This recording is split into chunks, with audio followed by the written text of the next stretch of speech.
आप भी फिर वायरल करवाइएगा। आप क्या पहले तो मौलाना वायरल हुआ, अब हाजी जी कह रहे हैं। हाजी जो हज करके आता है, वही हाजी। हाफिज जी, हाफिज ये अलग डिग्री है, ये भी समझना है सबको। हाँ, मुद्दा आपने ऐसा उठाया। अभी हज करने नहीं गए? नहीं, अभी हम लोग उस लायक है ना, जो उस लायक होंगे अपनी मेहनत से आपने उससे जाना है। हाँ, बाकी हम खैर आज के मुद्दे पे बात करते हैं। और बात आपने मुद्दा ऐसा उठाया है, देखिए देश में। भाई अब सुनो, मैं आ जाऊंगा भाई, अब बात सुन ले दो, आने दो, नहीं तो थोड़ी देर मृदुल जी की बात, थोड़ी देर शाहजहांपुर वाले की बात, अब थोड़ी सी प्रोड्यूसर की भी तो बात कर लें। वो जो राजेश बैठा, वो मुझे गाली दे रहा है कि मुद्दे पे नहीं आएंगे, बैठा के कांग्रेस को 15 लोग बैठा लेते हैं और बात किसी से नहीं करते। जी जी, भारत के बारे में एक लोगों में परसेप्शन है कि यहाँ पैसे पे लोग वोट देते हैं या दारू पे लोग वोट देते हैं। बात बात पे अभी शराब का ठेका का भी जिक्र आ जाता है ना दिल्ली में जब आता है। बहुत गलत है, ऐसा नहीं है मेरा। लेकिन एक बात मैं बता दूं, ऐसा कुछ है नहीं। खा पी लेंगे, सब हजम भी कर लेंगे, वोट देंगे सोचकर समझकर, ये नियम है। और भारत में लोग कहते हैं कि धर्म के नाम पर, जाति के नाम पर वोट दिया जाता है, लेकिन मैंने जो अनुभव किया है, आज भी रोजी रोटी, पढ़ाई लिखाई, दवाई, कमाई मुद्दा है और लोग देखते हैं कि किस नेता में ये क्वालिटी है। और इसी मुद्दे पर दिल्ली में एक मजबूत सरकार को रिप्लेस करके केजरीवाल जी आए थे। उन्होंने यही सपना दिखाया था, स्कूल का, अस्पताल का, सड़कों का, तमाम चीजों का विकास की गंगा बहा देंगे, कहीं से करप्शन, भ्रष्टाचार दूर दूर तक कहीं नजर ही नहीं आएगा, इत्यादि इत्यादि। कांग्रेस बिल्कुल किनारे चली गई और आम आदमी पार्टी को लोगों ने विकल्प के रूप में लिया। कई राज्यों में बड़ी तेजी से फैली, जो कहा गया है उनकी तरफ से लार्जेस्ट ग्रोइंग ये है, कहीं ना कहीं भारत में तो ये माना जाएगा और पार्टियों के बनिस्बत। लेकिन अभी गुजरात में एक सभा को संबोधित करते हुए आदरणीय केजरीवाल जी ने कहा कि मेरे ऊपर कृष्ण जी की कृपा है। वो आपको वीडियो याद होगा, वो जगह का नाम मैं भूल रहा हूं, जो जहां कृष्ण भगवान का, द्वारका जी। तो अब धीरे धीरे इन्होंने भारतीय जनता पार्टी का पीछा करना शुरू किया। वो पद चिन्हों पर चलना जो होता है, पद चिन्हों पर चलना सीखा। अब मोदी जी को काउंटर और भारतीय जनता पार्टी के नेताओं को काउंटर उन्हीं की भाषा में कर रहे हैं। लेकिन एक कहावत है, कौवा चले हंस की चाल तो अपनी चाल भी।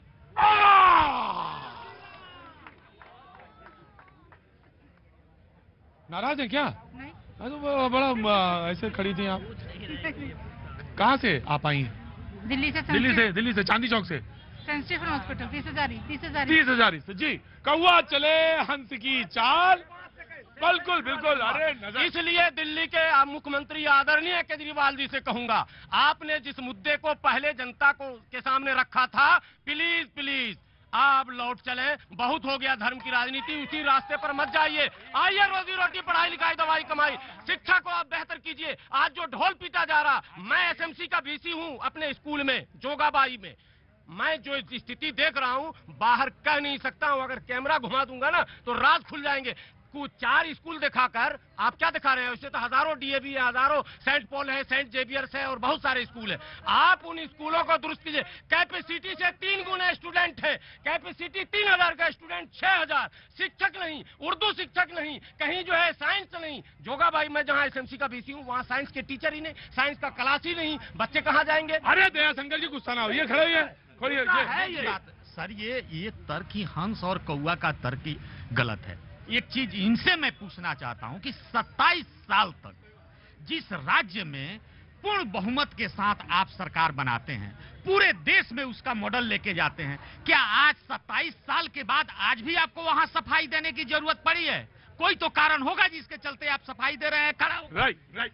देखिए प्रतीक भाई, ये बार बार कह रहे हैं कि 27 साल के बाद सफाई देनी।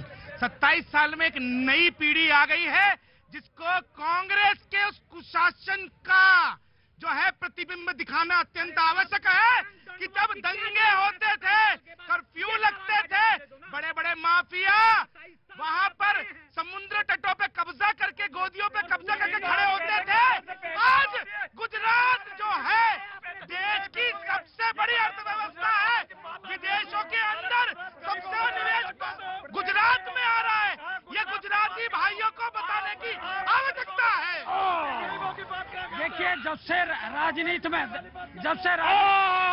हमारे जुमले की बात कर रहे हैं, इन्होंने कहा दुनिया की सबसे बड़ी पार्टी है, ये भी सबसे बड़ा, ये सबसे बड़ा जुमला है, ये सबसे सब बड़ा जुमला। अरे क्यों नहीं, ये जुमला है। देखिए क्यों बोलूंगा, बोलिए मदरसे के साथ आधुनिक शिक्षा भी ले, कुछ पढ़ा करे।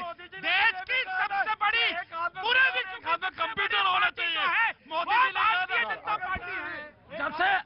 जब से प्रतीक जी राजनीति में धर्म का घालमेल हो गया है, ये जो बेरोजगारी है और मुद्दे हैं ये गौड़ हो गए हैं। इसलिए मैं कह रहा हूँ कि राजनीति जो धर्म के अनुसार, इसलिए बता रहा हूँ, जब अखिलेश जी ने तमाम विकास कार्य किए, मेट्रो लाने से लेकर के तमाम किए, पावर प्लांट लगाने के काम किए, तमाम दुग्ध उत्पादन में नंबर 1 उत्तर प्रदेश को किया, लेकिन फिर चुनाव वही।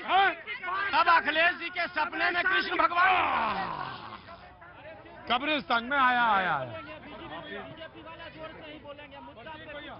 बीजेपी वाला जोर से ही बोलेगा क्या? शाहजहांपुर। हाँ शाहजहांपुर बताओ। मैं यूपी गवर्नमेंट से ये कहना चाहता हूँ कि जब हमारा जिला शाहजहांपुर का सिविल हॉस्पिटल था, उस समय जो गरीब औरतें थी उनके प्रेगनेंसी के अल्ट्रासाउंड जो थे फ्री होते थे। जब से मेडिकल कॉलेज बन गया है वहाँ कोई अल्ट्रासाउंड ही नहीं हो रहा है। वो बेचारे शाहजहांपुर में अल्ट्रासाउंड नहीं हो रहा। अच्छा जी, बिल्कुल मुद्दा सही रखा जी जनाब। प्रतीक जी बड़ा अच्छा। आज तो हाफिज साहब को मैं सुन करके दंग हूँ। हाफिज साहब कहाँ है, बैठ गए क्या? कम से कम वो बेरोजगारी, महंगाई, जो असमानता है लोगों की, उस पर वो चर्चा कर रहे हैं। इन्हीं मुद्दों पर हम पूरे देश में यात्रा कर रहे हैं और भारत जोड़ो यात्रा, जिसमें बेरोजगारी, महंगाई और जो आय की असमानता देश में फैल रही है, जिस तरह लोगों का रोजगार खत्म हुआ है, जिस तरह महंगाई बढ़ी है, नौजवानों को कैसे रोजगार मिले, इस पर हम काम कर रहे हैं। और ये मैं नहीं, आज आरएसएस ने भी इनका आंख खोला है।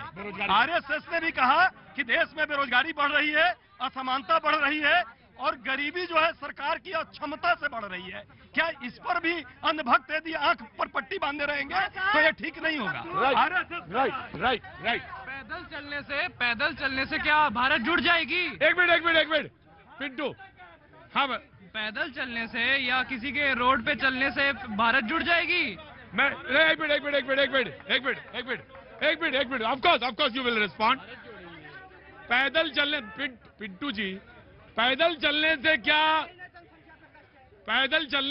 भारत जुड़ जाएगा? ये क्या नाम है आपका? मिहिर त्रिवेदी। मिहिर जी, अगर लोगों से मिलेंगे नहीं तो कैसे बात बनेगी? भाई किससे लोग मिल रहे हैं? लोग इससे मिल रहे हैं जिसे वो जानते हैं, किसके घर जा रहे हैं जिसको वो जानते हैं, जिसके घर जाए जिसको नहीं जानते हैं। हाँ, बीजेपी के घर जा रहे हैं? नहीं जा रहे। क्यों नहीं जा रहे हैं? क्योंकि वहाँ पे तो उनकी राजनीति है। तो आप बीजेपी वाले क्या क्यों नहीं जा रहे? बीजेपी वाले क्या भी चाहिए आप? मैं तो कहता हूं कि तिरंगा लेकर हम पूरे देश में चल रहे हैं और तिरंगे के साथ राष्ट्र की एकता के लिए, राष्ट्र की संपत्ति और राष्ट्र में जिस तरह असमानता बढ़ रही है, जिस तरह इन नौजवानों को रोजगार नहीं है, मैं तो आरएसएस भी अब इस बात को समझने लगा।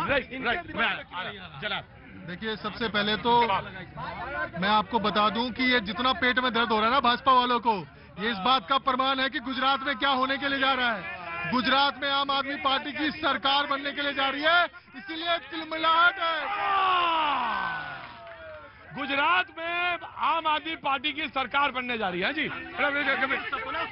देखिए, हो गया उनका। देखिए, मुंगेरी लाल के हसीन सपने देखने चाहिए, देखते रहने चाहिए। जब यहाँ सर्वे में भी पता लग गया है, ना ये 3 में है, ना 13 में है, ना हिमाचल में कुछ कर पाएंगे, वहां भी जमाने जब्त। और गुजरात में भी भारतीय जनता पार्टी डंके की चोट पर वहां सरकार बनाने वाली है। और ये भारत जोड़ो की बात कर रहे हैं, भारत तोड़ो के नारे लगाने वाले, मां भारती को गाली देने वाले, पाकिस्तान जिंदाबाद के नारे लगाने, पाकिस्तान के जहां झंडे लहराए जाते हैं भारत जोड़ो, कांग्रेस तो जोड़ नहीं पाए हैं, ये भारत कहां जोड़ेंगे? ये इनको तो कमीज पे भी दिक्कत है, इनको टी शर्ट पर दिक्कत है। अब ऐसे लोगों की मानसिकता का कोई इलाज नहीं है, लेकिन देश जोड़ने वालों में ये साथ आइए। मैं तो आपको भी कहता हूँ, आइए आम आदमी पार्टी की जब बात कर लेते हैं। आम आदमी पार्टी भी जो कह रही है, आम आदमी पार्टी, अरे वो तो भाजपा के हैंडल पर था, भाजपा के हैंडल पे था 4 दिन पहले। ये अपने आ जा रहे हैं, इनकी पोल खुल जा रही है किसी का। आया प्रतीक जी, मुझे ना आप इनके बगल में खड़ा किया करो, मेरा खून बढ़ जाता है। जिस तरह के ये हाइपोथेटिकल प्रोजेक्शन देते हैं, जिस तरह के ये सपने मतलब पालते हैं अपने उद्देश्यों को लेकर, तो मेरे लिए खून बढ़ाने वाली बात होती है। अरे श्रीमान जी, कम से कम जो है अपने स्वभाव में गंभीरता लाइए, चाहे जनता में वादे। आया 1 by 1 जी। मेरा बस बीजेपी वालों से एक सवाल, बीजेपी नहीं सारी पार्टियों से एक सवाल है, जितने भी ये आना चाह रहे हैं सरकार में आएंगे, इनका कुछ भी इलेक्शन मैनिफेस्टो उठा लो, उसमें एक इन लोगों का होता है मेन कि नारी सुरक्षा देश की रक्षा, ये होता है। इनसे पूछ लीजिए कौन आए दिन हर इंडिया में बलात्कार रेप हो रहे हैं, उनके कुछ हर पॉलिटिशियन सेंसिटिव हैं ये लोग। हाँ जी जनाब जनाब। सर ये जनसंख्या कानून कब तक आ जाएगा? जनसंख्या कानून कब तक आ जाएगा? ये चल चुका है, बस आने वाला है। जी हाँ बताइए कब तक आएगा सर, यही मेरे को पूछना। जनसंख्या वाला। शादी हो गई तुम्हारी? यहाँ अंदर आओ, अंदर आओ। रुको, क्या नाम है तुम्हारा? यश। जनसंख्या कानून पे बात करना चाहते हो? सुप्रीम कोर्ट में अभी मसला आया था, सुप्रीम कोर्ट ने कहा कि अभी नहीं सुनेंगे, लेकिन एक बात बताओ, क्या नाम है तुम्हारा? यश। शादी हो गई? नहीं हुई ना अभी तो लड़ाई तो गुस्सा क्यों हो रहा है? शादी नहीं हुई अभी? पक्का नहीं हुई ना? तो फिर भाई साहब रुकिए, आप मुझे जानते नहीं है बिल्कुल, तो शादी नहीं हुई अभी। एक काम करो, यहाँ शपथ लो, जब शादी हो जाएगी तो बच्चा सिर्फ एक। वो तो है ही है है ना? सर। हाँ तो है ही है। तुम्हारी सोच यही यही है सर, है? यही बस है। ठीक है, सोच लो कि जनसंख्या कानून आ गया। हाँ हिंदू तो यही मानता है कि एक ही बच्चा सबसे अच्छा, और एक भविष्यवाणी करना चाहता हूँ यहाँ से कि गुजरात में 160 सीटों के साथ भाजपा पुनः प्रचंड बहुमत के साथ सरकार बनाएगी।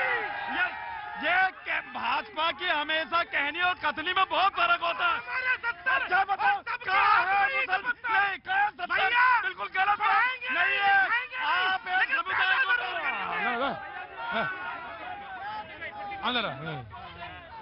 अंदर आइए, बहुत देर से खड़े हैं आप। क्या नाम है आपका? गायत्री जी। अभी इतनी देर तक अगर आदमी कोई खड़ा हो जाए तो मुझे लगता है कि फिर उससे पूछना चाहिए। कहाँ से आई हैं आप? एमपी से। एमपी में कहाँ से? मंदसौर। मंदसौर से।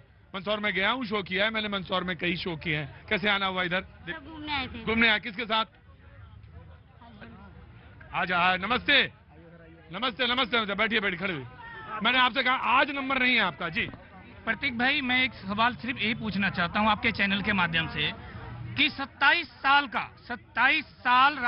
शासन गुजरात में मोदी जी। एक मिनट, आवाज सुनने दीजिए। हाँ जी। मोदी जी का 27 साल से शासन है, लोगों ने बहुत प्यार दिया है, बहुत सम्मान